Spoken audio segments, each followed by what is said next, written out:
impression in the game you get out with what you put into it. It's like a walk of life. If you're good enough, go out and get it, no more about it. Not so much control in the centre of the field from Kilkenny as Richie Bennett sends it high and over the bar. Your mother sends you down to the shop for a pound's worth of goods and she gives you 50 pence. You can't get the pound's worth of goods, can you? Just about kept in. Oh, well, God, Shawnee Buckley. To do that to Tomas O'Shea, he deserves to score from here. One of the highlights of the Sunday game. Limerick went out there from the word go today. No more about it. They made all the running, that was it. Put the ball over the bar and attacked it, and that's it. No ifs, no buts. Is there much time left? We have a couple of injuries. Here comes Kieran Carey. Carey leading the charge of the right brigade. 45 metres out. He's a chance to score. He's put it hard. He's put it over. There's no sympathy in this game for anybody.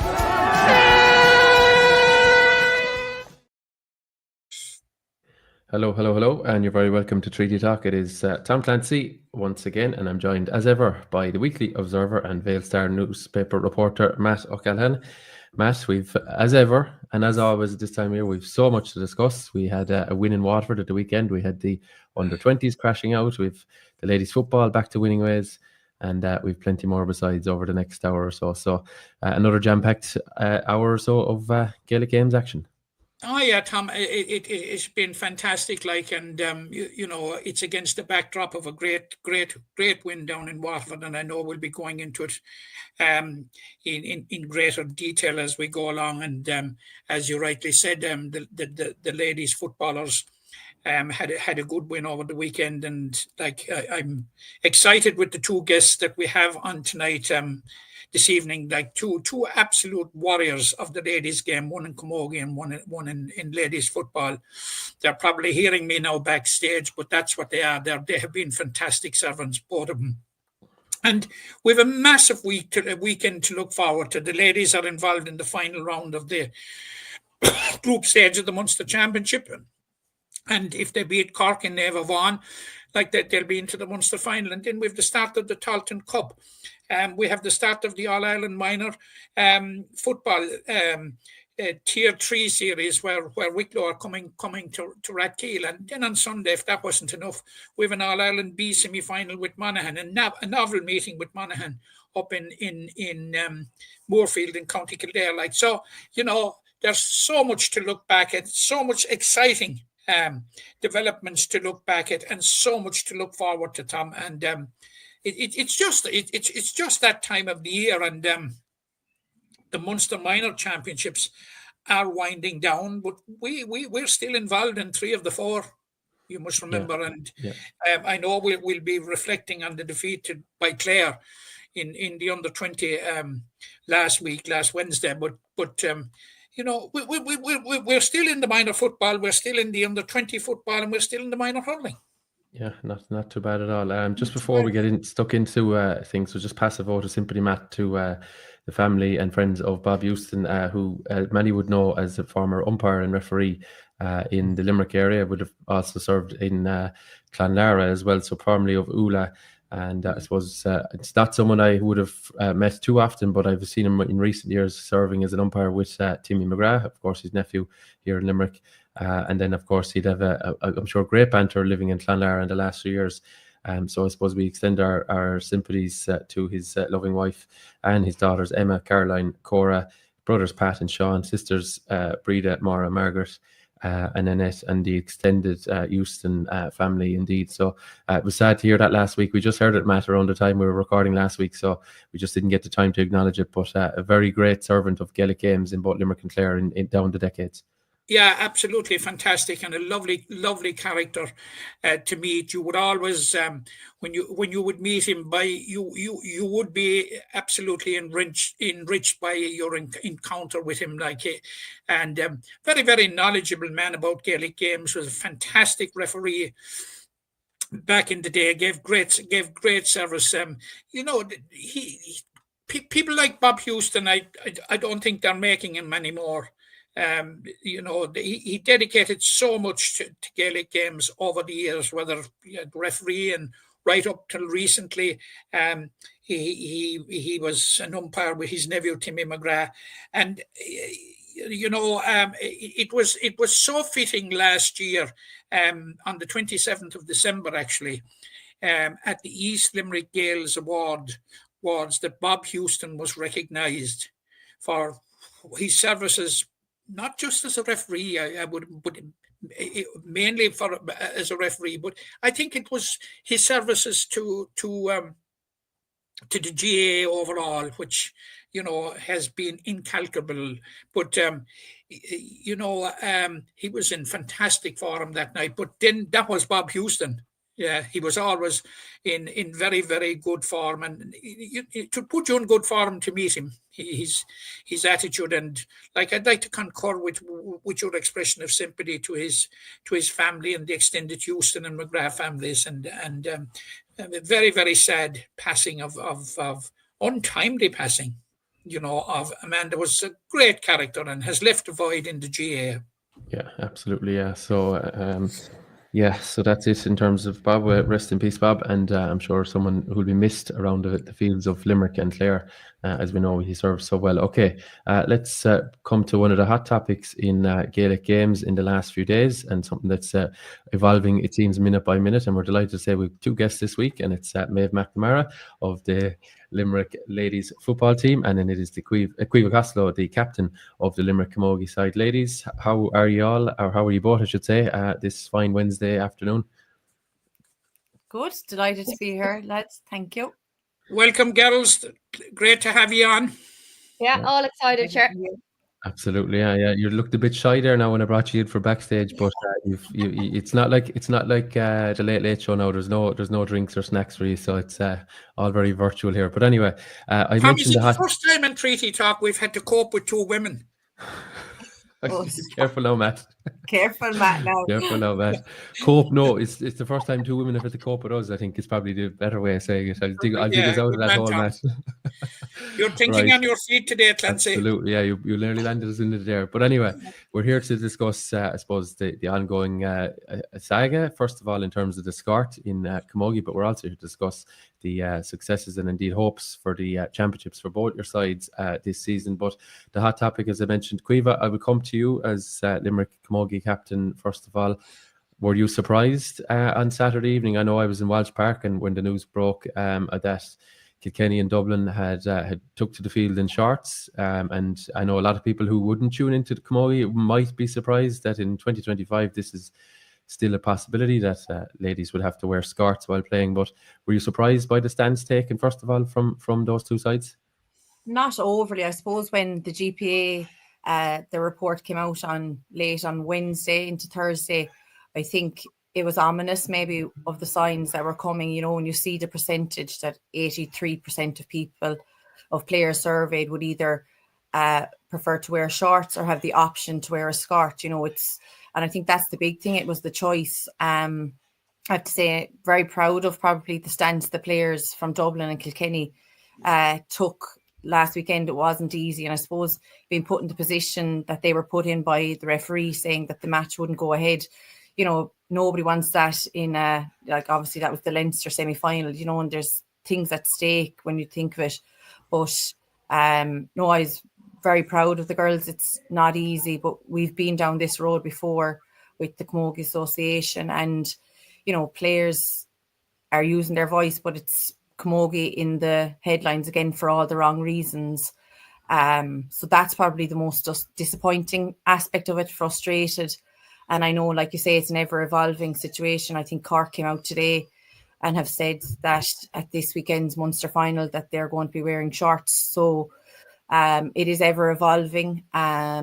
So we'll see how the weekend goes, and hopefully the Camogie Association can meet with the players and GPA sooner rather than later. And hopefully it won't come to the fact that the Camogie have to go before the Oireachtas, as has been mentioned this week. So it's ever evolving, and just so frustrated as a player that we're here in 2025, as you say, and we're talking about things that really could be solved and rectified quite easily. Yeah, Maeve, I know you're obviously on the Limerick ladies football team, but as you said to me when we were chatting this morning, you obviously play for St. Ailbe's in Camogie, and obviously this is a rule for club players too. I suppose, first of all, do you agree with wearing the skirt or not? Or how is the comfort with it? I've obviously never worn one. The feedback that I get of a few players that I know locally is they'd love to get rid of it. And maybe that backs up what we mentioned there, the 82 or 83%. What's your thoughts on this whole thing? And even as someone who's had to, wear it down the years, and someone who wears shorts, obviously then playing the other code in terms of football. Well, yeah, definitely. Like, I feel like if it's the players that want to make the change, like, it's them that's wearing it. So, like, I don't know why it's other people that are making the decision for them, if that makes sense. Like, if they don't want to wear a skirt, like, I don't know why it's such a big deal. Like, if you went to training, like any of the trainings that I've been to, like with Ailbe's for Camogie, I'd say no one is even in a skirt at training. Like, it's only for the matches that they be coming out in a skirt. So I don't know how it's this big. Like, and I heard Aisling Thompson on the radio this morning as well, and she was saying that she will literally give up the win, like the team will, if that's what it'll take. Like, and like, it's such a big statement. Like, and even she was hoping that Waterford will do the same. But like, if that doesn't say enough for what they want to happen, like, I don't know what else they could be doing. Yeah, Caoimhe, that's bizarre to say that Aisling Thompson, obviously someone who's won a lot in the game, would be willing to potentially forego a Munster title. I know obviously maybe in Camogie the All-Ireland is maybe the be-all and end-all, especially for a county like Cork, but for her maybe to say that herself and her teammates are going to basically walk away from a Munster final to try and get this, this thing changed, like that is some statement by her and her teammates if that comes to fruition. Yeah, it's a big statement, and I suppose it just shows maybe where the players' stance is on this. Obviously, as you say, Cork have won quite a lot, but the little bit of publicity we get, it's for the better of girls into the future, like what they're comfortable with, and maybe that's what it's going to take for our Camogie Association to come to the table and meet with players. I know last Friday evening I got an email from our county board to be passed on to me as the captain, and it says that the Camogie Association are looking at alternative skirts, and I'd be like, they're not listening. They're looking at alternative skirts from other sports around the world, when instead we're asking for a choice between the current skirt that we have and the shorts. And I think, the Cork Camogie team maybe are probably in the best position maybe to make that statement, given all they have won. But it is countrywide. I think this is going to go if things don't start to change quickly.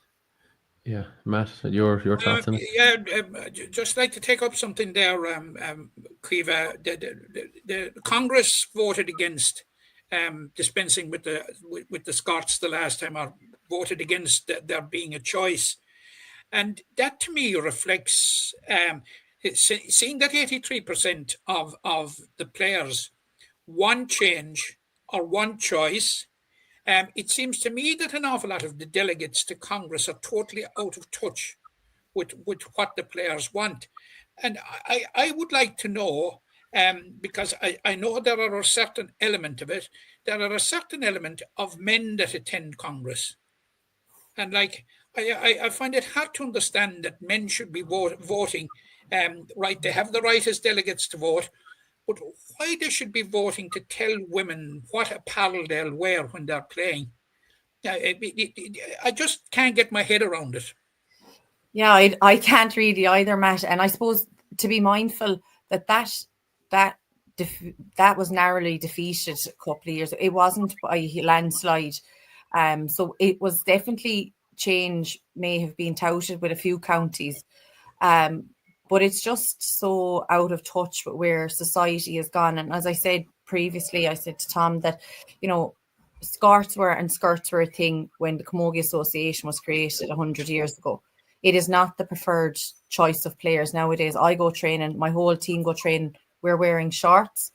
But 2027, I think currently is that's when it can be voted on again. But I think I saw a thing from Ivani Quillen, who's now a senator, who has obviously been on the ground as a journalist and a reporter for a long time. And she has found some kind of a loophole that maybe could be brought to the Ard Stewart in the coming days and coming weeks. Maybe it's going to take someone like Ivan and the backing of the general public and, politicians coming out in support of this. But it's just not where we're at in society at the moment, that girls should have a choice. Girls should be comfortable playing and shouldn't be at risk of feeling exposed or under pressure or worried about what they're wearing when they're trying to do the very best for their county and club. Maeve, the president is out saying that he'll bring a motion to Congress in 2026, and if passed, it will be implemented in 2027. That is only replicating what was decided at the last Congress. To me, and what do you think? It's no more than trying to kick the can down the road. Yeah, he's just prolonging it really by putting out 2027 like it's ages away. Like the action needs to be now with everyone talking about it. It's all over the media. Like even the match on the weekend, like that went, I'd say it was ever on my phone, like all over Instagram, like so like it is active, like, so I just think that they need to just sort it ASAP really. Like I don't think there's a point in putting 2027 into the cards and saying that that's when it will be sorted, like, because you probably won't even sort it. Then again, it'll be another year or two and there'll be different people in charge or whatever, like, so I think it just needs to be sorted now. Yeah, you were mentioned there, Caoimhe, 101 years at the Camogie, and we looked at this image there a few minutes ago ourselves. It shows that the sport thankfully has evolved, and maybe we're 3/4 of the way through that image there. We're probably looking for the last step, certainly those in favour of removal of the skirts, but there was a time where the sport was 12-a-side. There was a time where the sport played with smaller goals, with different hurleys, different rules, different, hand pass goals, as you said to me already. A lot has changed. So why is this one being held back? That's maybe that's the question. It's so obvious to maybe so obvious and so hard in equal measure to answer. But like, so much has been improved in Camogie, and I know from watching it in the last 10 years, the game has really improved in terms of the skills of the players, the strength and conditioning of the players. So why can't we just tick this box where a lot of the players, nearly all the players, want this for comfort? Tradition can still have its place in the sport, but I don't think we lose Camogie's tradition if we remove one piece of clothing and change it with one that everyone wears, as you say, 80% of the time when they're training and even challenge matches or whatever else. Like, so it's frustrating that tradition is being used as maybe a blocker here. I don't think it's tradition really, is it? No, not really. And of course, like our values are going to remain the same in the association, but it's just to give players the choice, and that's what the GPA are coming out and saying. And I suppose from obviously it's county players that were surveyed for this, but it was nice to see over the weekend as well the support that all like club players have given to it as well. So it's like, while we may be in the media about it and the county teams, this is for everyone in our association. And I think I saw a lovely tweet that the associations are there to serve the players, not the other way around. And I think if a decision can be made to make it that little bit more accessible to girls, then why not? So I'm hoping, I don't know, is it going to be an easy road? I hope it is a little bit easier than what it obviously appeared, but the silence from the Camogie is fairly damning as well. And that, like you say, it's almost tokenism that he said he'd bring it to Congress in 2026. It can be fixed very, very quickly. Okay. I'm conscious, ladies, as I said, we're not going to dominate our entire conversation with this, but I've been very interested to hear your opinions on it, as two players who currently are being forced to wear this when shorts certainly seems the order of the day. But very good to get your thoughts on that. I suppose we'll move the conversation along now to the colours or things in green, and of course your county teams at Limerick. Maeve, I'll come to you first. Matt and myself mentioned it at the outside of the show there. A return to winning ways last Friday night in the Munster B Championship, and it's a competition obviously that you won last year. So it's been a good little build up and a good little kind of bridge for you between league and championship, and hopefully a springboard for what's to come then later in the All Ireland series. Yeah, definitely. We had our first against Clare 2 weeks ago over in Clare, which didn't get the result we wanted in the end. So that was our first loss, and then we won our match last week against the Kerry team. So that was a bit of a plus. So now we're playing Cork on Saturday, which is basically kind of like the semi-final now because they lost to Clare as well. So we both need to win this match to be in the final really again. But yeah, the plan is to win that one again, keep the cup and keep that for championship again. Yeah, it's been a useful competition because, as we know down the years, obviously Limerick as a junior county, we're kind of caught adrift a bit from the other counties in Munster, and this one has been a good introduction by the LGFA. Now Clare obviously in it this year, they're intermediate, so good for you to test yourselves against the likes of Clare. I know it was a very late goal. I think that saw you deprived of the victory there, but I think between league and championship, playing a lot of intermediate teams, between league and this championship, like between a lot of intermediate teams, that can only be a good thing for you come June and July when the junior championship kicks off, because there is definitely, I suppose, levels between these grades naturally enough, but it's good to see how you match up against intermediate size, and you've played a few now this season already. Yeah, especially we went up a division in the league this year. So we were playing like intermediate teams as opposed to mostly junior, which we would have played last year, which was obviously a bigger challenge, but it would definitely make us a better team. Even when we played Clare last week, we didn't get hammered at all. It was literally a last minute goal and then they won it. So it is a bit of a challenge, but it's a good challenge, and I think it will definitely stand to us when we go into the championship, because we are playing teams that we haven't played before. Which obviously we don't know what way that will go, but if we know we can beat intermediate teams and can get the win, then it'll give us a bit of confidence going into it. Yeah, Maeve, by any yardstick, the last 2 years have been one of the trajectory is upward all the way with winning promotion last year. Now you were unlucky in the Division 4 final against Carlow. Yeah. But this year, Limerick have consolidated far better than a 7 points return would suggest on the standings, for the simple reason that you unluckily lost to Down by 2 points. Now you beat Offaly, Carlow, drew with Laois, lost by 3 points to Louth, and lost by 1 point to Cavan, the champions, away. He's trying to say you should be promoted again, Dave.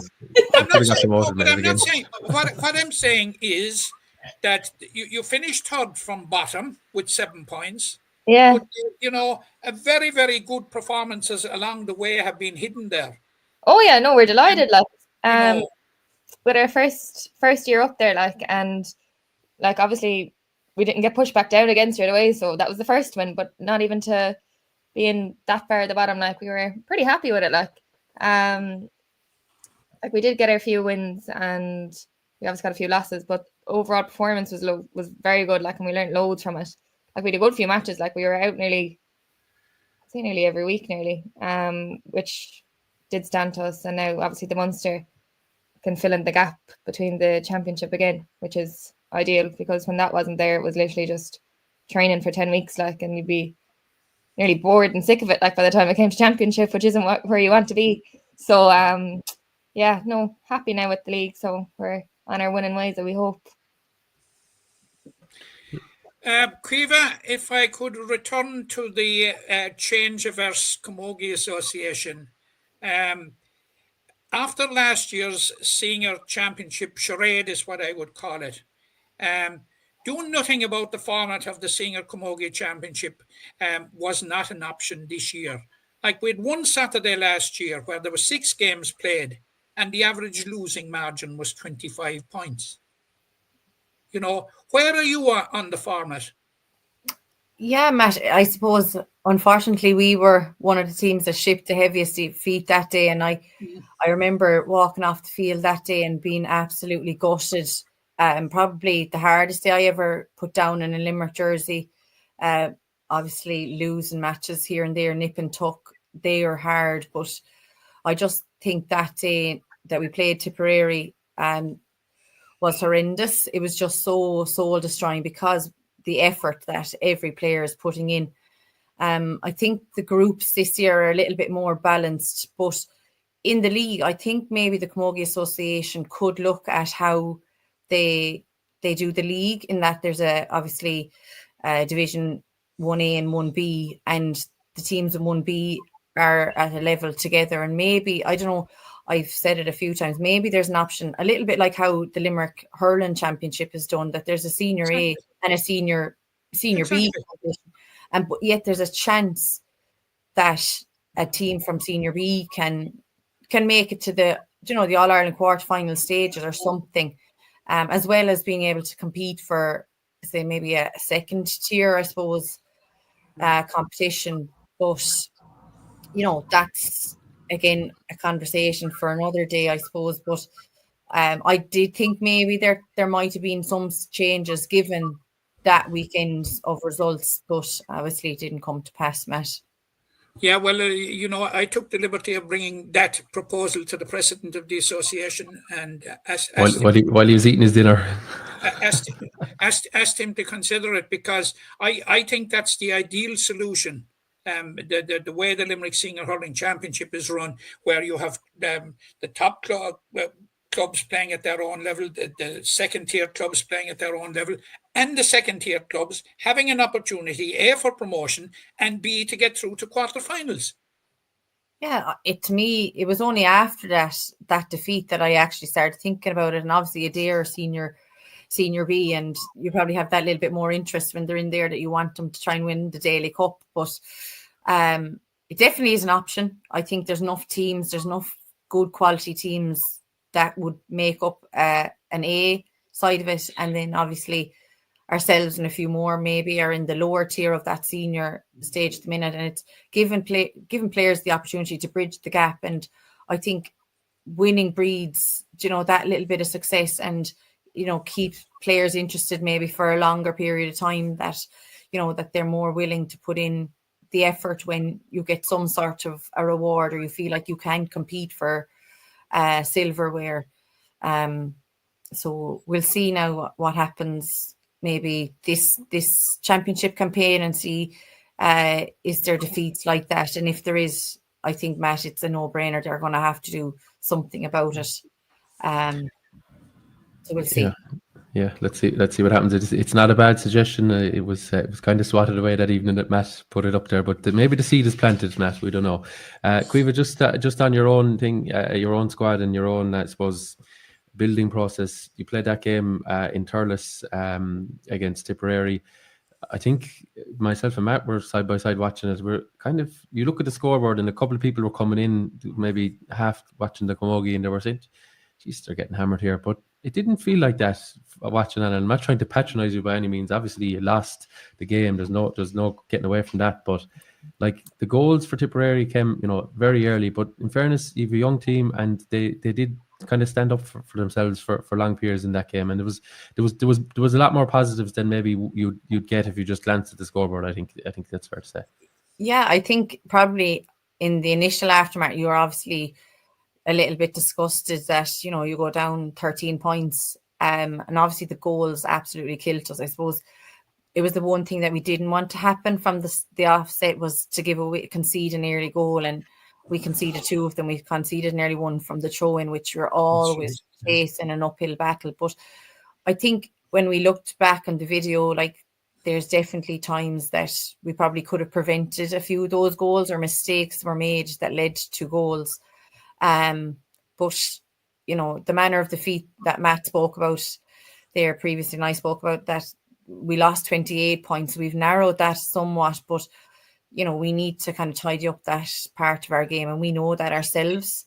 But for large parts of that game, I agree. I think we were very, very competitive. I think we made it difficult for Tipperary to pick off scores, and to concede 4-13. Obviously, the 4 goals are the parts that we need to address, but keeping the Tipperary forwards to that, obviously maybe they won't be happy with probably their performance on the day, but I think it was the work rate of our people, or our players around the field, that they just dug in. And I think there's definitely signs of green shoots for us as a team, and hopefully we can prove that in the championship over the next coming weeks. Yeah, just to put it, like, I'd agree with you there. Actually, if that 4-13 could become maybe not 15, or maybe 1-14, you've a hell of a lot closer to a team straight away, no matter what you do at the other end. But just on your squad, I mentioned it being a kind of a youthful enough squad, and to be perfectly honest with you, I suppose I hadn't covered a lot of the games myself this year.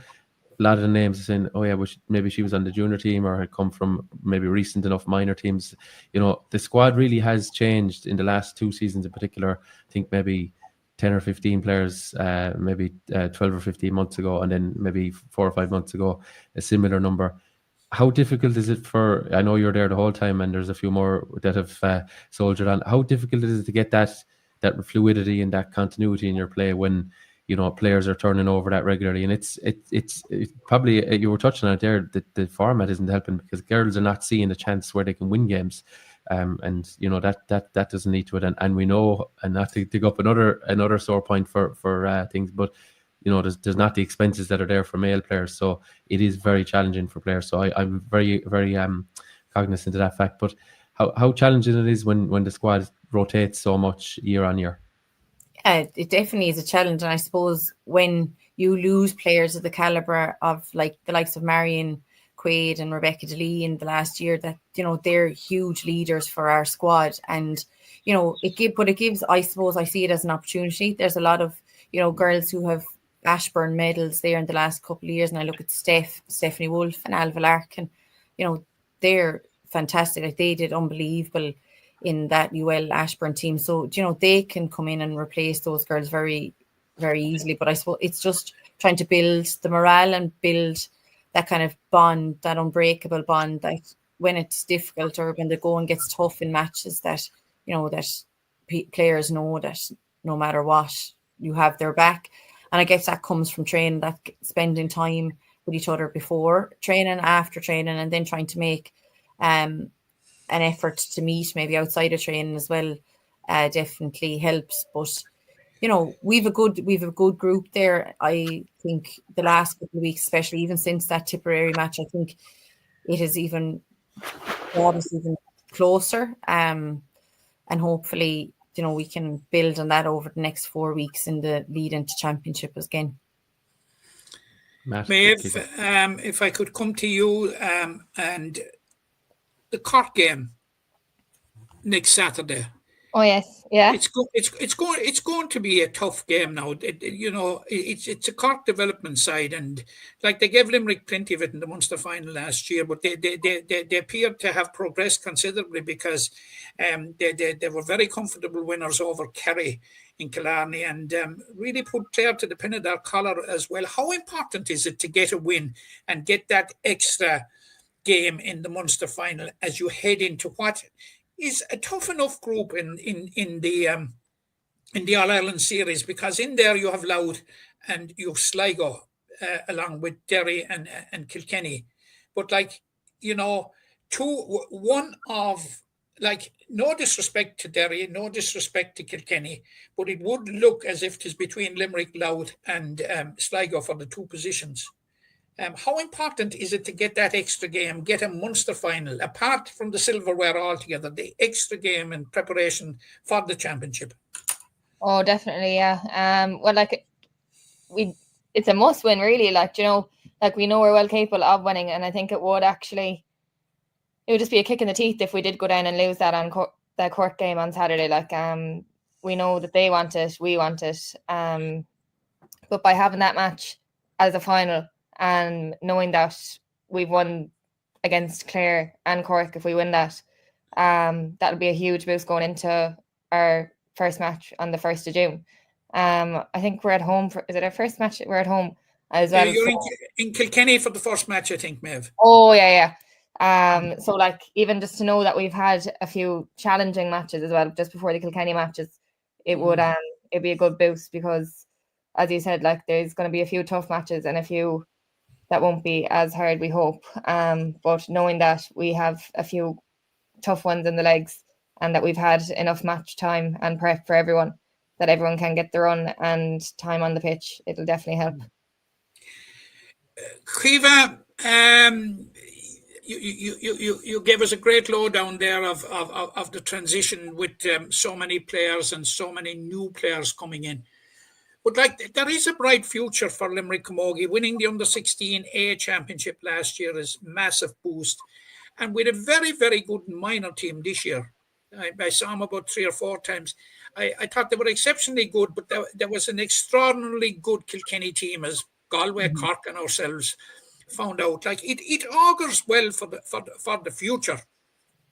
Yeah, Matt, it's great. I think, that's probably when, for me, over the last couple of years, when sometimes the results aren't going great, it's lovely and it's nice to see that there's something coming behind us that, when we step away, potentially, that there's something coming on behind us. And I just hope that those players are looked after, and that, that they can reach their full potential, because no doubt I've seen them as well, like yourself, a couple of times this year, and they were obviously hugely disappointed with the All-Ireland semi-final defeat, but that a lot of that team have another year of minor this year or next year, and to be competing at that level at 17s is no mean feat, and I hope that they can go a little bit further next year. And I suppose they definitely look like a hungry group of players. So I'm sure they won't be happy with how this year ended for them. And, it bodes well, obviously, for the future. And, good things, hopefully, for Limerick in the next couple of years. Yeah.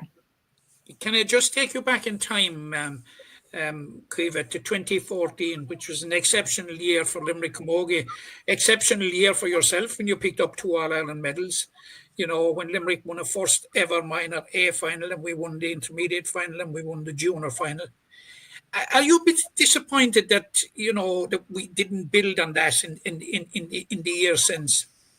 Yeah, I suppose, Matt, in 2014, obviously we lost the intermediate final in 13, and I thought that was the end of the world. But I thought maybe, looking back, obviously I'm nearing the end, at the other end now, but yeah, it would have been lovely. I suppose I am a little bit disappointed. I thought there definitely was an All-Ireland, or definitely contenders for an All-Ireland. Definitely 2015-16, obviously winning the Munster senior title in 2017 proved probably our ceiling, I suppose. But I just think it's the way players come and go. I guess, we had a very, very good team that won that 2014 All-Ireland. Had we maybe been a little bit younger, maybe 4 years younger, I suppose, there might have been an All-Ireland in us. But look, you can't look back, I suppose, and only judge silverware, I suppose. But I think you probably can hear it in my voice that it's obviously hugely disappointing that maybe we haven't reached our potential. That team that I was part of, that minor team, were a very, very good team. And for one reason or another, a lot of those girls don't play anymore. I think I'm the last of that crew still playing, and it's, I'm 28. I'm not that old, I hope. And Camogie world, Camogie circles, but that's the reality. Another 10 years. Oh man, if the legs allow, if the legs allow. Look, it is what it is. And players come and go, and everyone, I think, is replaceable. You think you can survive without the caliber of someone like Sarah Carey or Eve Mulcahy, but you just have to find a way. You have to find a new way. You have to find someone else that can step up into those positions and just do their best for the Limerick jersey. The only reason I'm resurrecting the memory is because, the Camogie world was Limerick's oyster at that stage, with a very good young team. We actually won an All-Ireland minor A final before Cork won one, which is, and a lot of those players that we played that in that 2014 final have gone on to be the backbone of that great Cork team that's currently there. Like when you think Amy O'Connor, Hannah Looney, anyway, in particular, Yeah, Amy O'Connor. I think she was playing soccer at the time. Maybe it was a good thing for us that her heart wasn't solely on Camogie, but she's obviously gone on to huge things. And when you think that we went toe to toe with all those teams, that Galway, we weren't afraid of them. And I think that was built from when we were 14s going to those blitzes and 16s, a little bit like maybe the minor team. We lost a 16 semi-final, but we always felt that there was more in us. There was definitely a hunger, but it just never, maybe it's a little bit like the 21s team of 2000, 2001, 2, that it just didn't materialise at senior level for one reason or another. And it just, sometimes that's the way it goes. But hopefully this minor team now can maybe eclipse what the minor team that I was part of did. That's the reason I'm actually bringing it up, Quiva, that you know, if there were mistakes made along the lines that we don't replicate them with this young group of players. Like, this young group of players have won back-to-back Munster under 16As, and they've won an All-Ireland under 16A. And you're absolutely right. The nucleus of the minor team that was there this year are available again next year. Plus Orna Barrett, of course, who was out all year through injury, you know, who's a massive player for him. So, I'd be worried like that, you know, that I'm not saying, I'm loath to say mistakes, but, you know, what we should have done and maybe didn't do in the aftermath of 2014, that we don't replicate it now. Yeah, I hope not. I suppose living in the moment, you don't realise maybe mistakes have been made. And I still probably don't know maybe what those mistakes were, or were they even mistakes? You know, were they even mistakes? You know, we talk about it be an enjoyable experience for players, and for one reason or another, expectations change, life changes, opportunities to go different places, do different things. And you can't discourage players from doing that if that's the path they want to pursue. But look, I hope just for those girls, they have so much potential, and I'd love nothing more than for them to reach their full potential. Does that mean it's an All-Ireland match at senior level? Only God knows that. But I just hope that, you know, there's a pathway for them. And obviously, unfortunately, losing the junior doesn't give them much of an opportunity. But hopefully the 23s, obviously the 23s competition it's in its infancy. Will it be a success? Time will tell. But just that there's a pathway for them to, obviously there's a big step up from minors into senior. There's no doubt about it. I probably got the luxury of playing intermediate for 2 years before getting a taste of senior.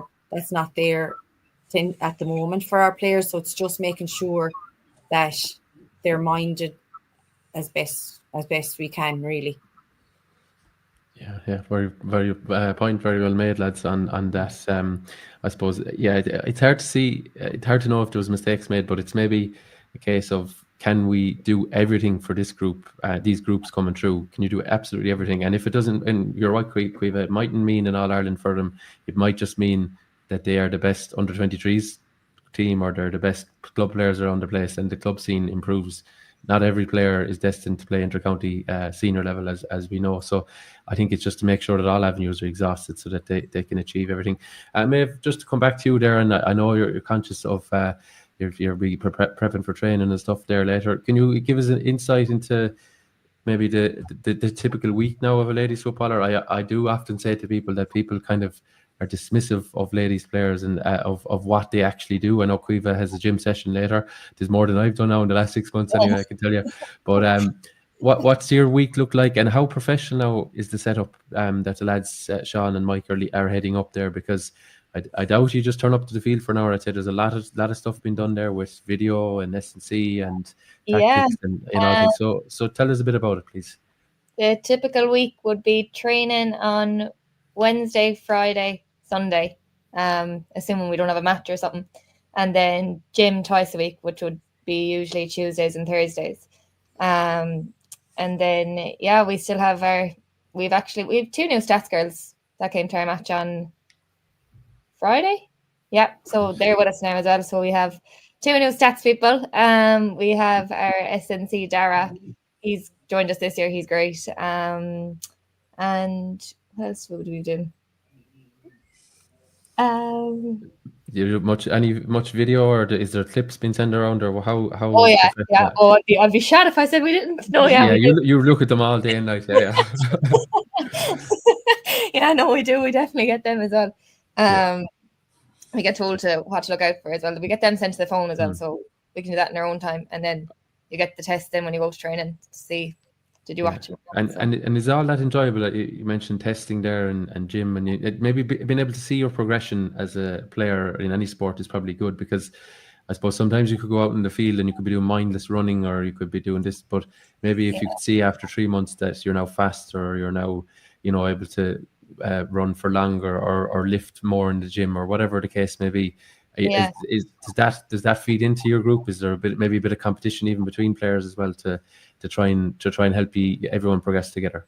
Yeah, we have we'd log everything that we do in the gym, so Dara would be able to see that, and he'd be sending in most of the things, or like who was fastest in this or the slowest. You could see that as well. He'd be named and shamed, like. So it's fun, like there's definitely a lot of progression, like from the start of the year. Like there's definitely strength coming and a bit of speed, which is all the best for us, really. So he's doing his job. Good. Yeah, very good. Ladies, I'm going to let you off the hook here now after Matt's scurrilous remarks at the start. But just to mention something, Maeve, I'm sure close to your heart, and indeed everyone in St. Ailbe's, we'll be definitely giving it a plug here in the podcast as time goes on. But the Emma's Sevens, I think it was announced, was it yesterday or even maybe?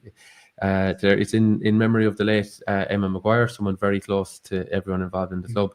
So I see it here. It's the 26th of July.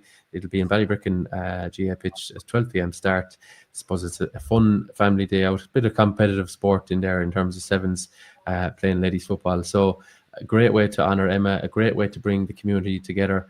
And I suppose, obviously, you'd be hoping you'll be in an All-Ireland final around then. But yeah, please God. We'll see, but it's a fantastic way of honouring Emma. I know Matt will mention there she's honoured at the East Limerick Awards, I believe, as well. And someone posthumously award, yes, recognized. And I suppose you honoured her in your own way. I know we had Sheila on here and Niamh Ryan as well. So brilliant event, and a great way to bring people together, because probably we don't do enough social events in Gaelic Games at the moment. We're all very serious trying to win things, but maybe never now and again we just need to roll back a bit and have a bit of a fun day out for adults as well, because we like the crack too. Yeah, it's a good event ahead. Yeah, I suppose she was a massive part of our club, and her legacy is huge. Obviously Joanna's playing with the county team this year as well again. But that day is obviously just to remember Emma and the Sevens tournament. So there's clubs already invited, I'm pretty sure, to it. And there'll be like a GoFundMe and a raffle and stuff as well, just to raise money. And I think there's a jersey coming out tonight or today for it as well. So in the pipeline, yeah, plenty. Yeah. Right, very good.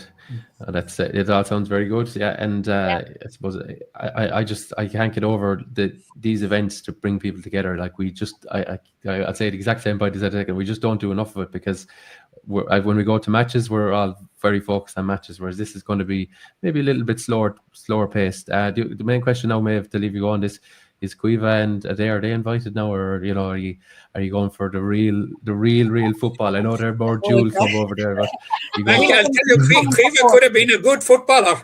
We'll come and support.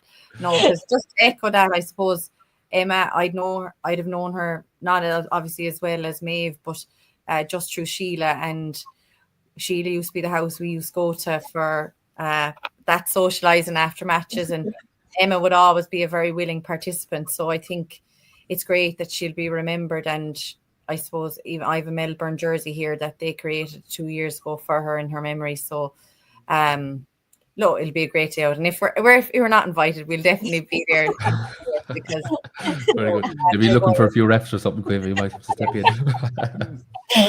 Right. Okay. Matt, anything else with the ladies while we have them now? I'm going to let. No, Tom. I just want this opportunity to publicly thank the two girls for their service to our county.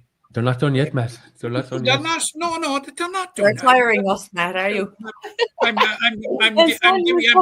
I'm giving them another 10 years each. Their services to date to our county, they've been absolutely role models in their respective sports, and Cueva, just one last question. This is good now. How did you feel I meant to ask you this after the match, but you were high dough that particular day. How did you feel leading out Limerick in your own pitch in Adair against Westmeath?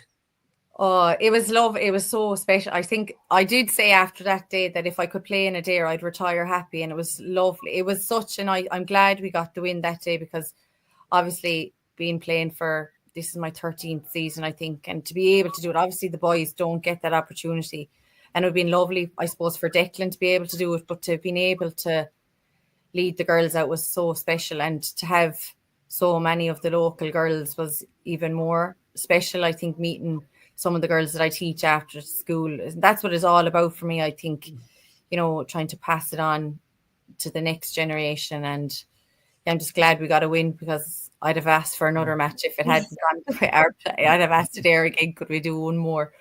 Yeah. But no, it was a very special match, and I think that was probably, over the last couple of years, that was probably one of my highlights. And it was only a small thing, the game. There wasn't much on the line, but to be able to play in your own pitch was something I won't take for granted, really, and to have my family there as well. And to embellish it with a top-class performance? Well, I don't know about that, Matt. Well, I know about it. We were watching it from the sideline. But I suppose I wouldn't want to be putting too many balls wide how long I've been playing there. So, no, it was lovely, Matt, and thanks for your words. Jeez, there's no need. Very good, right? Caoimhe, 100% record captaining Limerick in Adair. Don't play any more games there. You don't want to ruin this. Just leave it as that, right? Ladies, thanks very much for your time. I know I said half an hour, but here we are 50 minutes later. Such is the enjoyable chat we've had, and we're wishing the two of you and your teammates and your squads and everyone else the best in the upcoming championships, and indeed Maeve obviously in the Munster this weekend, and hopefully another day out in that, and then indeed in the TG Cahir Junior Championship later in the summer. So hopefully we'll have plenty to be smiled about in Treaty Talk, and we'll be keeping a close eye on all the ongoings for both sides as the year goes on. All right, thanks ladies. Thanks, girls. Thanks very much. Thank you. Okay, yeah, fantastic chat there, Matt. And as I said, absolutely, but I meant everything I said about those two girls. That they are absolutely role models. Well, Caoimhe's record is phenomenal. Equally is Maeve, and Maeve has filled in different positions for the team at different times, but some of her performances are off the charts, There was a couple of them that I remember distinctly last year when we were winning promotion from Division 4. She was absolutely outstanding in a huge, rich vein of form. And we saw it as late as last Friday night. Now, she was named on the bench with a lot of the frontline players at the beginning against Kerry. She came off the bench, got a couple of great points, and was, you could see, two great role models, Tom. Yeah, absolutely. Yeah. And as I said, the chat flew by. I looked at the clock there and it was drifting by very, very quickly. Matt, we'll just, as I said, the ladies' football are so in action. Remind us of the fixture again. It's on in Cork, isn't it? It's on in Nave of Vaughan in Ballyvourney at 6:30 on Saturday evening. And right. It's a de facto semi-final. The winner will be playing Clare in the final, we feel anyway, unless there's... Yeah, that's it. So another crack at Clare will be welcomed, and any victory over Cork is a good victory on this podcast, we think. So anyway, that's the fixture, and we'll come to the Camogie Championship as a bit later in the summer. Yeah, the Camogie Championship kicks off at the end of the month, Tom. Yeah. So we're a few weeks out from that yet. We'll be looking at that. There was a point that I missed there about I just don't get it, Tom. That the under-21 championship and the senior championship are on the same weekends. In some cases, the same days. The 23s, yeah. And you're trying to... under 23s, yeah. No, I know what you meant anyway. You're trying to filter through these players, and then there's an immediate clash. So there's an immediate clash, and it means that players that are that would be playing senior are eligible for under 23 can do so. It's yeah. Right, we need another podcast for all that. Just to it wouldn't do two or three podcasts. Okay. Just moving to matters, I suppose, arising from Walsh Park and the hurling front last Saturday. A very good win, Matt. I think the Limerick supporters are in unison with this 6-point victory. And I think the word I used on the report on our website, sportinglimerick.com, was routine. Was it routine, Matt, or am I overshooting it? Absolutely, Tom. And if there was any flattery in it, it was Waterford that were flattered to have lost by just 6 points. And the thing about it is, like, it all seems to be coming together again for John Kiley and his men. As I pointed out last week, giving John Kiley and Paul Kinnock time is a very, very dangerous thing, you know. And that has been proved again. And I don't think you have to ask yourself, what gear did Limerick reach? They certainly didn't reach top gear. No, I heard Shane McGrath saying they were comfortably in fourth gear. I don't even know. They were only briefly in fourth gear, in my opinion. I don't think they reached that. To be quite honest, but they looked awesome, and it looked as if the changes that were made from the first day. They all worked without exception, and it was unfortunate for Dermot Burns, like that he picked up that yellow card and the warning, and John Kiley took him off as a result. But it opened the door for Colin Coughlin to, in my view, had a fantastic game when he came on. And it just gives you the sense of the option if he doesn't start, that Colin Coughlin is on either wing. Yeah, well, that was the thing. He kind of showed his value on the right wing, and I know they're obviously the same position, but for someone like him, maybe the people thought the left was his most suitable one, but now he's shown that the right wing is an option there too. Yeah, and he linked to play well with the lads in front of him. Adaptability that basically, I always thought he had it. To be honest. What I'd say about I think John Kiley made the point when somebody asked him about Kyle Hayes transitioning from defence to an attack, from attack to defence, that a good hurler can play anywhere. Yes, I would have Colin Coughlin down as a very, very good hurler. Yeah, we remember him at minor level as a wing forward, Matt. Absolutely. So, and we would obviously see him at midfield regularly or centre back for Ballybrown as well. Yeah, absolutely. And he seems comfortable in all those positions. He does. Yeah, and I think that the narrative around him, I think it was a lazy one from a lot of Limerick supporters, is that people think he's a bit slow on the turn. But I mean, like, look at the size of him. You wouldn't be getting away from him in a hurry, or you wouldn't get around him in a hurry either. You wouldn't get around him in a hurry. Like, no. Kyle Hayes at centre back was a success. Even behind him, Sean Finn and Dan Morrissey, they hadn't been away at all. Mikey Casey, but what people forget about Mikey Casey was that he started as a Limerick minor as a left full back. Yeah, and he's back there. I remember him playing left full back for Limerick minors. So, like, they were saying that Mikey Casey was out of position. I don't think he was. No, it's just we just so again used a to very seeing good him. hurler that can play in any position. And like your Dan Morrissey, William O'Donoghue restored to his natural position at midfield. Yeah. The Barry Nash one for me, Matt, is one that I think a lot of counties in opposition to Limerick will be looking at that with a bit of dread, because he's so athletic, as in getting up and down the pitch, but he is such a good hurler that, like, he will worry defences, and he's now able to defend us. But let's say now, as in he was always able to defend, but he can defend to get up and down that pitch all day. And he's given the license now even more so than he would have been. He's plenty of license at left corner back to get up, but now even further because there's a man behind him more often than that. So I tell you, that will be one to watch to see how that progresses. To see how that progresses. And you would have to say that John Kiley and Paul Kinnock and their team they're coming near what is their best team at the moment. Yeah.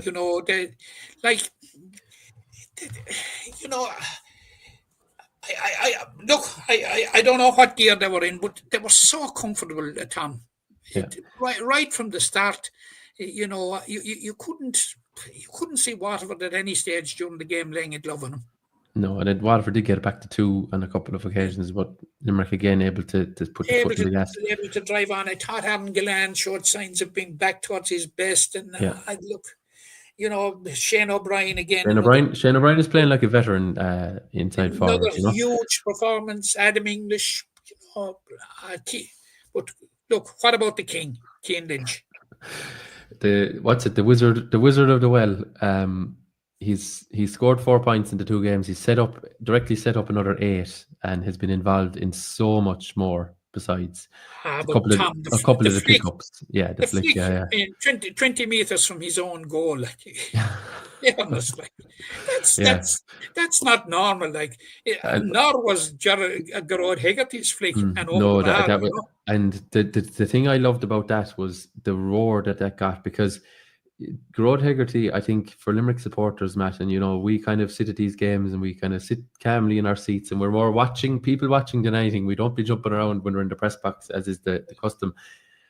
The Limerick fans love Kyle Hayes and they love Gerard Hegarty, and I think the Hegarty one, I think they felt he got a bit of a raw deal off referees and stuff a few years ago with a couple of decisions here and there. So when he does something magic like that, it ignites the Limerick magic support. is the word there, Tom. Yeah. Well, like Stephen Bennett, Stephen Bennett was in, I think, trying to tackle, and Colin Coughlin made a block, and it was a bit of it, and then he just he was messing around in the garden with his dog. I'll have it. Thank you very much. Yeah, but then even I think I saw Paul Murphy, and I had come to this conclusion. It was like a golf swing. He didn't even break stride, full sprint, follow through, and the ball just dropped neatly over the bar against a bit of a breeze as well. Like, and then he gave a bit of a fist bump, in the style nearly of John Milan, and all the supporters, Matt. I know you weren't below there, but the supporters beneath the camera, will say, on the TV side, they were up in unison. And just to put a full stop on maybe the performances, what about the Limerick support, Matt? There was 12,100 in the venue. I'd say 7,000. Absolutely. I'd say there was 7,000 from Limerick, was there? Yeah, but look, Tom, we spoke about that last week, and John Kiley spoke about it in his post-match interview. Yeah, like the Limerick support in Thurles, Tom, was very muted, because you saw where we were located. You and I, we were together, and we saw tomorrow, right? The thunderous support that Tipperary behind the goal. Yeah. So like. Look, it's an awakening for the Limerick supporters, and I've no doubt that over the next 2 games they will make the Gaelic grounds an absolute cauldron. Yeah, I think you can get into cliche about supporters sometimes, but when you look at what Cork did last year, it certainly opened my eyes to the value of supporters at this level of the game, when games are very tight. Below in Páirc Uí Chaoimh last year, I think it was the support that kind of got Cork over the line on a day when Cork were the better team. Limerick fought back, but it was their support maybe that helped them. And the same in Croke Park, the Cork support in those 2 games, and I tip my hat to them, they were absolutely ravenous for every time they could get up and back their team. And it's not to say Limerick supporters were sitting on their hands by in those occasions, but Tom, they were very muted in Thurles. No doubt about it. Even when Limerick went ahead. There's no escaping for that, no sugarcoating that. They were very muted in Thurles, surprisingly, uncharacteristically muted. Yeah, but hurling is a game played with so much emotion and adrenaline, and it's 100 miles an hour. So the support certainly has a role to play, and I think John Kiley was, he wanted to make sure that when Cork come to town that there's more green than red, and he wants to see and hear the Limerick support. And I think it'll be the same against Clare, because there's a good chance the Clare game will be a knockout for Clare or Limerick, depending on the results. It'll be knockout hurling, and even the Cork game, by the time that comes around, we'll have an awful lot better picture in terms of, it mightn't be knockout for both counties, but it might be an opportunity for one of them to jump into the Munster final. So, those games will be absolutely electric in the next couple of weeks.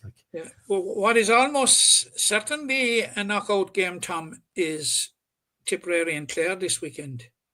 Yeah, both on Because 1 point in 2 starts. I'm looking back on the records, and no county has got out of Munster with 3 points. In fact, Clare in 2019 failed to get out of Munster on scoring difference with 4 points. Yeah. So the loser of the game in Ennis on Saturday evening is going to be on a maximum of 3 points. So you could say it's a knockout game.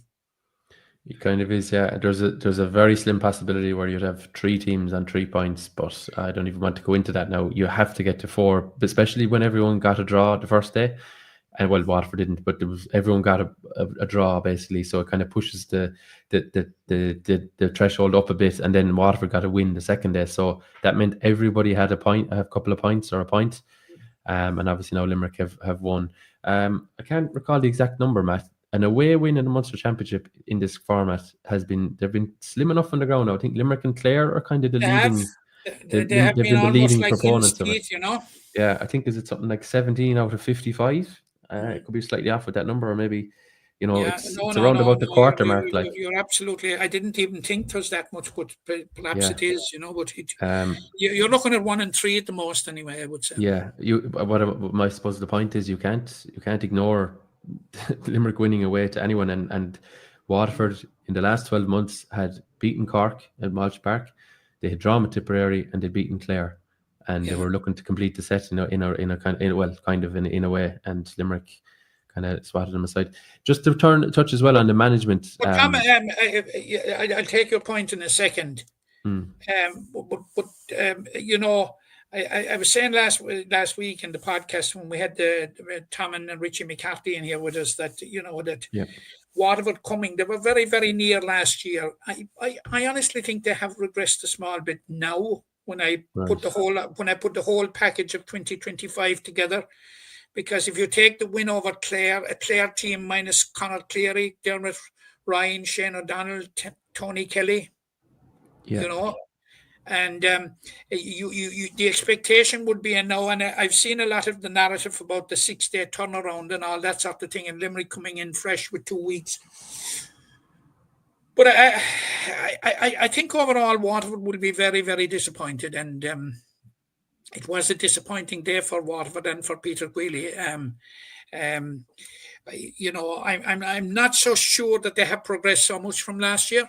Yeah, they didn't really lay a glove on Limerick, never really got into a flow that would look like worrying Limerick, and that'll be the concern for them. But I still think they'll put it up to Tipperary. In their their final game? They're Cork next. It's their final game, Tom, but it will depend on what the status of Tipperary are at that stage.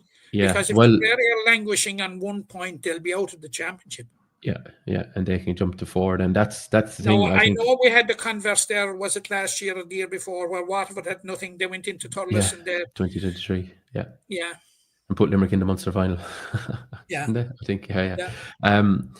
No, look, it's the jury. I think is very much still out on Waterford until they make that jump and get into the top 3, because they haven't done it. The other counties have done it at least once. They haven't done it, and all the other counties have been in a Munster final in recent enough times. Waterford haven't. So till they make that step, I think we're very much we can be skeptics maybe about the level of progression. And I don't think they got their tactics right the other day. Long ball in on top of Dan Marcy. Hello, that's do that at your peril. Just my point there a minute ago, was the Limerick management. Now, I know they're at an elite level of sport, and there's some of the best minds on that bench. But to have the coolness to take out Dermot Burns, others wouldn't have. Others would have left him there, and he might have perished. In terms of he made one little foul more. It was good night, Irene, and Limerick were up against it then, because they were only maybe 3 or 4 points up. They'd have been a man down, and they would have been swimming against the tide. But and the unfortunate thing from Dermot's point of view was he was at his best.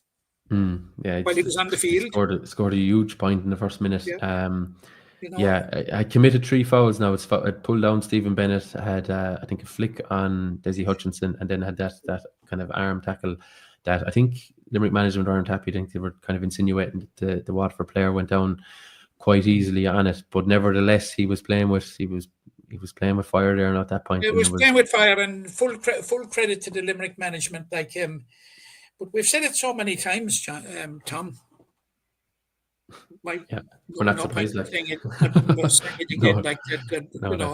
You can be assured it's always the right call. Yeah. So Sunday week in the TUS Gaelic grounds, Limerick will have home comforts for the last 2 games. It's Cork up first, 4 p.m, and then the following week at exactly the same time, 4 p.m. start. It is the All-Ireland champions Clare, and I'm sure Limerick people will be licking their lips at the thought of the 2 of those coming to town. So we'll look at those next week. We'll have a couple of guests along to discuss those next week, and hopefully plenty to discuss coming out of Tipperary and Clare as well, and what it'll all mean. So that's the senior side of things, Matt. I think we'll just maybe move down through the grades in terms of hurling anyway. The under-20s, Matt, we were scratching our heads this night last week. Limerick eliminated from the championship.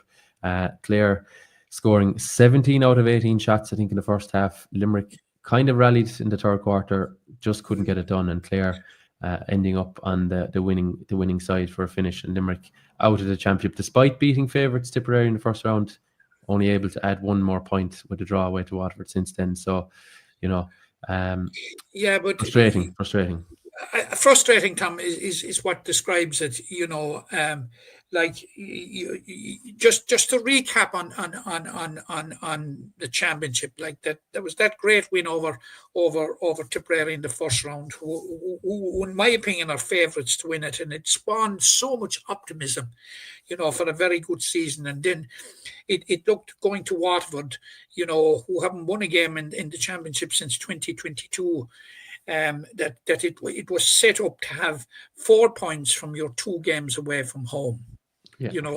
And what did we see? We saw a no-show for 40 minutes. And then we saw a 20-minute show, which rescued a point. But it should have been 2, because we got, 3 opportunities at the finish, or was it 4? Did you count? 3, I think, was it? 3, I think, yeah. 3 opportunities to win it, didn't do it. Then we had the Cork game, drew level with Cork as we were going down the home straight, and 2 late points. Against Clare, then fell 8 points behind. Was it fell 9 points behind? Picked up 5 points in a row just before half time. Then got the goal at a crucial stage and were 2 points behind, and it looked as if the momentum was with Limerick, but it just didn't happen. And Limerick have been so near in all the games. They beat Tip, so near winning in Waterford, so near winning against Cork, so near winning against Clare, and it was just their scoring difference, Matt, is it -4 or something after 4 games? Am I right in saying that? It was 0. Yeah, it's -4. They won a game by 2 points, lost the game by 2 points, drew a game, and lost the game by 4 points. Yeah, and very, very, very finely balanced championship. And you talk about fine margins, Tom. There is your classical example of it. Yeah, it is. Any of our listeners now out there saying the academy needs to be torn to shreds and what's going on, and we haven't won this and we haven't done that, I'd be slow to jump to that conclusion. We did have a generational bunch of players born 94, 95, 96, 97, 98. Kind of picked off a lot of those I'm talking about, from maybe Gerard Hegarty's team that won an All-Ireland, through to the likes of Kyle Hayes' team, who were in the business end of minor and 21s championships as well. Just because we're not winning here at 20s and minor level doesn't mean that things are being done wrong. It's just sometimes you just don't have the tools. Tom, there were 3 or 4 players that I've been hugely impressed with in this campaign. Yes, that's my point. You could look at the whole team and say, oh, well, he won't make senior. Well, they're not all going to make senior. I said it earlier about the Camogie. If you're looking going to make senior, sure, all the 2015 under 21 or the 2017 under 21 team didn't make senior.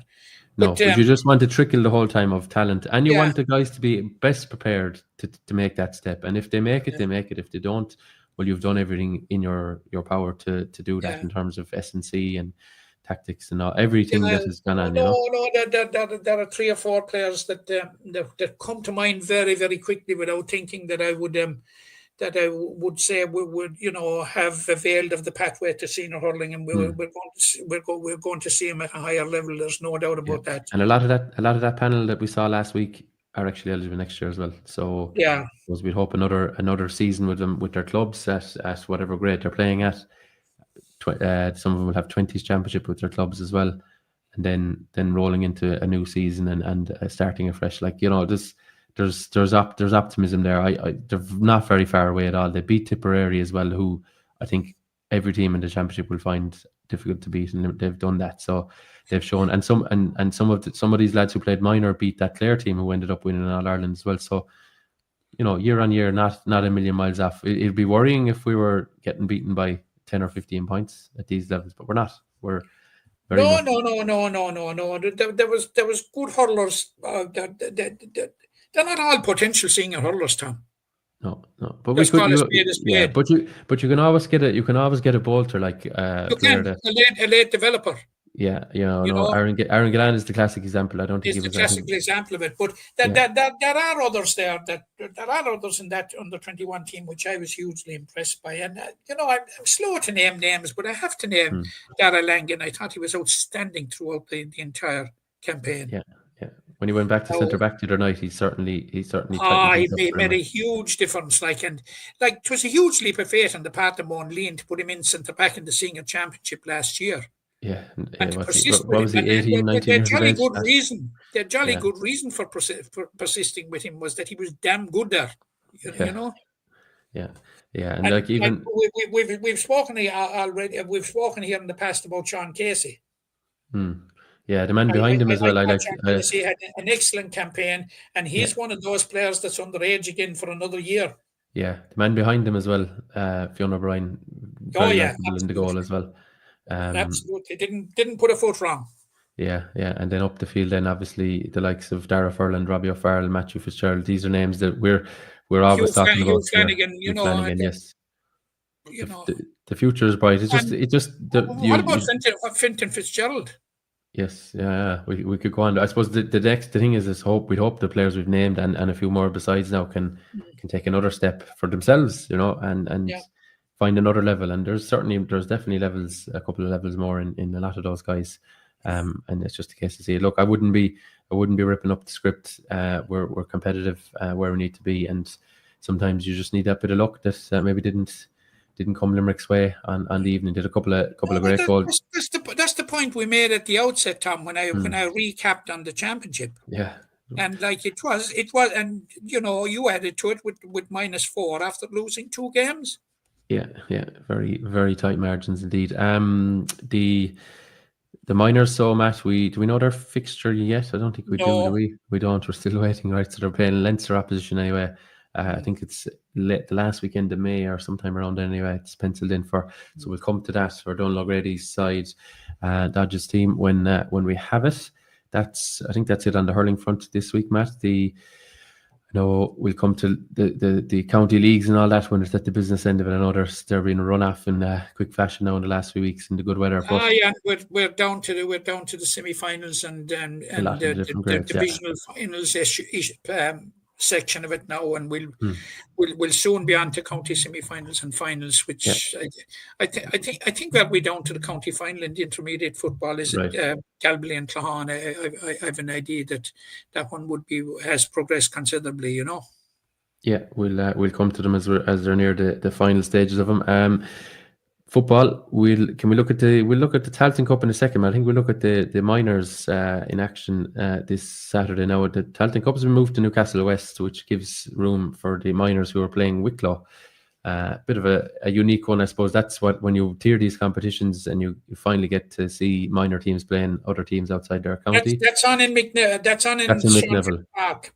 Sean Finn Park. Oh, sorry, is it? Apologies. So McNeville is closed, is it? Is that? Well, I don't know, but he's not been used at the weekend. Was Sean Finn Park, and I haven't heard anything to the contrary. Okay, right. And tis on at 3:00, so anyone that's minded to go from Newcastle West to Ratheel, it's very doable. Yeah. So the minors, I think it's bizarre in a way that they missed out on that phase 1 final, but they're on an upward trajectory. 2 wins from 2.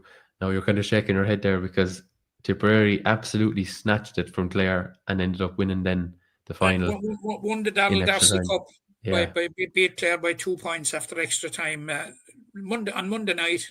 We're talking about fine margins for the 20s, fine margins for the minors, because Tipperary in a lot of people's eyes were gone out of the competition. They were 8 points down halfway through the second half and looked to be down and out. Right. And resurrected themselves. We don't know much about this Wicklow team. Well, Tipperary got a late goal from a penalty. We conceded a late goal to Waterford. Yeah, yeah, and a couple of maybe sloppy misses by Limerick earlier in the piece. Yeah, Limerick missed a so penalty actually as well in that game. So Tom, you can't talk of final margins. yeah, so look, we don't know much about Wicklow until maybe we see Oh, them. very, very, very little about them. But I know they beat Wexford in the championship. They lost to Carlow. It wasn't enough to get out of the group. They went into the Shield and they beat Kilkenny by 2 or 3 points in the Shield final to qualify for this, yeah, for the game with Limerick. yeah.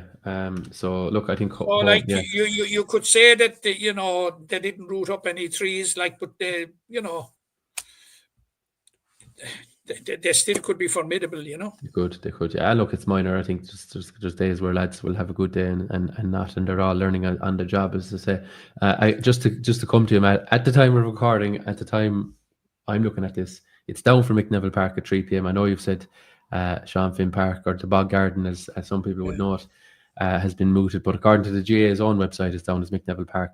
Just to put it, anyone here listening to this, please do check with the county board before you end up with the wrong venue. Please check, because like the original fixture was definitely Sean Finn Park. Yeah, I did see. I remember seeing that myself. Yeah, I raised it when I heard that one of them was in McNeville Park and the other in Sean Finn Park. Why not a double header? Yeah. Again, we'll bounce back to the seniors in a minute. The 20s, Matt. It's Sunday. I think they're in action, isn't it? Yeah, they're in Sunday at 3 o'clock in Moorfield. They're playing Monaghan. Right, Monaghan won that Ulster B only last week. So Limerick rested, or maybe it's historic. It's a historic meeting, because I don't think Limerick and Monaghan ever met in any championship of any description. Yeah. And, I remember Limerick playing senior games against the likes of Cavan, I think Fermanagh and Tyrone, not that long ago. Yeah. But yeah, Monaghan, when I saw the fixture, I was like, I don't ever recall, even in league. Certainly not in the championship anyway, Tom. But Limerick have been 6 weeks without a game. Now they've filled it in with some challenge games against senior clubs and all that sort of thing, which was the best, I suppose, that John and his management team could do. Yeah. But now they're going to be down a few players because of the leaving certificate. Which is disappointing. Now, Monaghan in Ulster, they drew with Cavan in the first round of the championship. They subsequently lost to Armagh and Tyrone, and they went into the B section there. And then when they beat Antrim and Fermanagh, that has been their route to Moorfield on Sunday. Tom would be a brave man that would call it. We just don't know. Yeah, look, I think the grading last year from Limerick's point of view wasn't too bad. They lost out to Westmeath, but very competitive. I think Emmett Richter got 2 goals that day. I think he got one early on. He did, and like that was in Thurles. Yeah, I think these tiered competitions, we would be quick maybe to criticize the GA, but these make sense, because what we were seeing was, when there was no tiering in Munster, the rich were getting richer. Now they probably still are getting richer, but Cork and Kerry, or Kerry nearly, as it has been for a long time now, they were winning the groups, they were winning the Munster Championship. They were getting 7, 8, 9 games, or whatever, however many it was. Limerick might have only been getting 1 or 2 games at best. But now we have a format where they're playing teams at their own level. Players are playing for the county. They're able to commit at the start of the year, knowing that this is the pathway to potentially winning in Ireland, and I think there's a lot to be said for that. And playing teams at their own level, and look, we'll see now if Monaghan are at their level, of course, at 3 p.m. on Sunday. But what the one worry I would have about it would be, if there was a team there, a county team, and they knew they sort of couldn't make the big breakthrough. That they could be edging their way to get into the secondary competition. Yes, if they knew they were miles off the creme de la creme. I'd be a small bit worried. I think there might be a loophole there, which would be disappointing. But but I suppose you after ended up at Westmeath and Limerick back again. But in fairness, like to Limerick, they did everything to avoid it. They did, and they seemed a little bit. Look, they collected the silverware with a smile on their face, but they did seem a bit disappointed that they were even in that. Disappointed, because, as I said, I spoke to 1 or 2 of them, and of the backroom team, and I've spoken to them since, and they picked up the John Cairns Cup, and they're into an All-Ireland semi-final. They were disappointed. What they wanted was a crack at the Munster Championship proper. Yeah, that's true. Yeah, well, you've ended up with Westmeath and Leitrim on the other side of this. Westmeath winning it last year, so you've ended up with two of the same four counties. Just to mention, Leitrim as well actually trumped Galway. So Galway, a bit like Waterford, were bottom of their province. So it was actually Leitrim that that would be a bit of a surprise. Obviously, Leitrim's playing population at under 20 level would be, you'd imagine, quite small, and Waterford's Well, would be. the population of Leitrim, as far as I know, is in the region of 27 to 30,000. Right, which is maybe what? Which is a quarter of Limerick City. Yeah, I was going to say a bit like maybe from Newcastle West and the hinterland back to Abbeyfield, maybe that sort of an area, But look, fair play to them. They're in the other semi-final. That's being played on Wednesday, this day next week, actually. So, look, Limerick up first. We'll see what comes of it, and we'll rejoin, or we'll come back to it then next week and see where we are. The seniors, Matt, last but not least, Tailteann Cup, London. They played them last year in Parnell Park, so it's a trip to Newcastle West for London this time around. It's 1 p.m. start on Sunday. We were looking at this group last week. You've just been announced when we were recording last week. A challenging group for Limerick, but home comforts, because it's being second seeds, get the home draw first. They'd be hoping to get the better of London, a London side who they already beat in the league away from home this year. Yeah, absolutely. We must remember, just for viewers' sake, that 3 out of 4 teams advance. The top team in each group advances to the quarterfinal, and the teams placed second and third go to the preliminary quarterfinals. Yeah, well, I always say this one just for Tailteann Cup, just the poorest team with points on the board or scoring difference in the third place slot. One of them misses out. New York are catapulted into the last last 12. You're absolutely correct there. But basically the target at the minimum. Basically, that's a blanket statement of what it is, or what it nearly is, I suppose. Yeah, but the target is to come. The target is to come third, or indeed second. Obviously first. Yeah. But second is good, because you Limerick came second last year and played Tipperary, sorry, having beaten London and Offaly, and then ended up playing Sligo, one of the group winners. But the year before, Limerick were group winners and lost out to Laois. So they've been able to navigate these groups, Matt. They won 2 games the first year in the group. They won 2 games last year. And Tom, they have the potential to win 3 games this year. They do, yeah. Notwithstanding the kind of a bogey team Westmeath are, But it is the lie of the land is that they play London and Newcastle West at 1 o'clock on Saturday. The following Saturday they're in Corrigan Park in Belfast, and I think the game is at 4:30. It's late anyway. I think you're right. Yeah, I'll just get it here. And then in the final round they'll play Westmeath at a neutral venue. So I'll tell you, Limerick will have to have happy memories, Tom, of London. And because London represented this year, represented the turnaround in Limerick's fortunes in the National Football League. It was the first win in a long time. Yeah, they went to London with 1 point from the first 2 games. A draw with Longford, when Longford kicked a 2-pointer with the last kick of the game, and then another defeat to Wexford at home. And that meant Limerick had gone 17 games, going all the way back to 2022, without winning a league game. So it was a huge catalyst for change in Limerick's fortunes when they went to Ruislip and won in round 3, and won convincingly in the end. Now, it was tight for, 50 minutes? Yeah, pulled away in the last quarter, basically. It was the synopsis. Limerick had reason to be careful going there, because in the previous home game, London had beaten Wicklow, who were also promotion contenders. But little did we think that day, that when that victory over London, what it would lead to. It would lead to Limerick being crowned Division 4 champions. It was the first of 5 unbeaten, a run of 5 unbeaten games Like, they drew with Wicklow. They won 4 of the last 5 games, including the London game. And of course, as we all know, beat Wexford in the Division 4 final in Croke Park. Gave a very good account of themselves, I thought, in the Munster Championship. And were it not for being reduced to 14 players, God knows what would happen. And it was a harsh decision, the sending off Tom, make no mistake about it.